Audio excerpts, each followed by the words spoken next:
বন্ধুরা, আমি চলে এসেছি নতুন আরেকটি ভিডিও নিয়ে। আজকের আমার ভিডিওটি হবে স্বাস্থ্যের উপরই। ওয়েদার চেঞ্জের জন্য এই যে ঘরে ঘরে জ্বর সর্দি কাশি, তার জন্য আমি আমাদের স্যারকে দিয়ে কিছু কথা বলাবো। আশা করি ভিডিওটা ভালো লাগবে। যদি ভিডিওটি ভালো লাগে লাইক করবেন, কমেন্ট করবেন, সাবস্ক্রাইব করবেন। আসুন তাহলে ভিডিওটি শুরু করুন। আমি ডক্টর পি.কে. সাহা, আজান কুসুমপুর বটতলা ইউপিসি 7 থেকে বলছি। এখন সিজন চেঞ্জের পালা, ওয়েদার চেঞ্জের পালা, সর্দি কাশি, গলা ব্যথা, গাহার ব্যথা, ঝিমঝি, ইভেন জ্বরও আসতে পারে। এমন অবস্থায় আপনাদের সাবধান করতে হবে। বেশি জ্বর থাকলে প্যারাসিটামল খাবেন। যদি প্যারাসিটামল জ্বর না কমে তাহলে ডাক্তার দেখাতে হবে।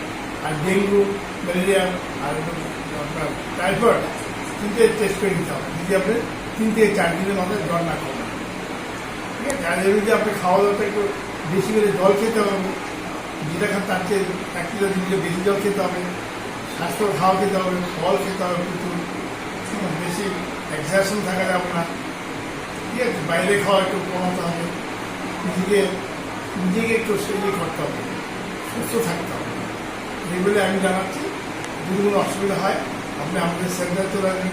এখানে বিনা পয়সায় ওষুধ পাওয়া যাবে, ব্লাড টেস্ট হবে, সবই আমাদের এখানে সার্ভিসটা আমরা দিয়ে থাকি। কোনো অসুবিধা নেই। ওকে, এগুলো আমি শেষ করি।